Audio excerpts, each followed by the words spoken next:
Greetings, Keith Prather here again with the NCM RV demand outlook. Let me share my screen. There we go. Okay, so the RV demand index right now kind of generally increasing, giving us some pretty good signals that demand overall is starting to come back up to, maybe some of the peaks we saw in 2019. Obviously, a little bit weaker than coming out of the pandemic, but that was a very rare occurrence. But about 0.5% higher month over month, and was about 2.6% higher year over year. So you've got a pretty good demand environment. And again, this index works like a leading economic index. It looks out over the next 4 to 6 months and kind of gives us an idea of where demand is headed, and they're pretty strong. What I'm going to talk about over the next couple minutes, then, though, is what I think are some economic fundamentals are really lining up to give us a really good, strong growth opportunity in the months ahead. So I get my screen to move. There we go.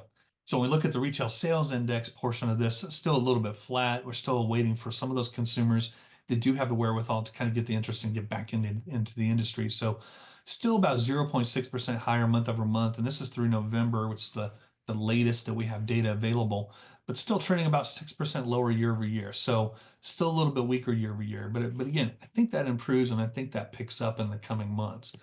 So here's the big thing, and we've written about this several times, but I've never really done a slide and really talked about it on the video.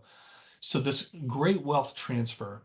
I mean, what's happening is as we get about 10,000 baby boomers retiring per year, they're eventually, as they pass away, or as they don't need as much income, they're getting to the point where they're transferring that wealth down to younger generations. New data shows that we think there's a little over 53 to 83 trillion dollars that have to be or will be transferred from baby boomers down to younger generations over the next 20 years. I mean, that is a significant, significant number if that's accurate. Now, not all this money will be put to work in the stock market, or will be put to work in the consumer market and spending, especially at a retail level. A lot of this wealth will be transferred down into younger generations, and a lot of them will leave those investments running where they are. So we'll see, stock market remain fairly steady, except for a small percentage that does get pulled out and gets used for other things. But there are going to be some big opportunities out there. People who, think about households that are averaging annually, maybe 50 to $100,000 in income, but they've got a wealthy parent that has been investing for the last 30, 40 years, suddenly transferring $1.5 to $2 million down into that generation. They'll leave a lot of that for retirement, but they're going to use a percentage of that to either go upgrade their home, upgrade an automotive vehicle, or do something like go buy a big RV and go travel the country. There are a number of stories about that happening, and so I think that's going to create a really interesting environment. The other thing too is as baby boomers retire, they're getting to the point now where we're starting to see real pickup in momentum and things like travel to auto racing and chasing NASCAR or Formula One or IndyCar around the country. A lot of people traveling for going to professional sports and or following college sports, but using RVs to do that. So they're traveling from game to game and taking a week to get to the next game. But as they do that, they're taking their hotel with them, and so we got that, and then we just have this general outdoor trend that really continues, and all of that really helps boost sales. The other thing that we've talked about in a lot of the videos, and when it comes to a big ticket, what you consider to be an option or a discretionary type of purchase, right? One that's not absolutely mandatory. This economic data is the most important one that we could watch. So this is inflation adjusted disposable personal income.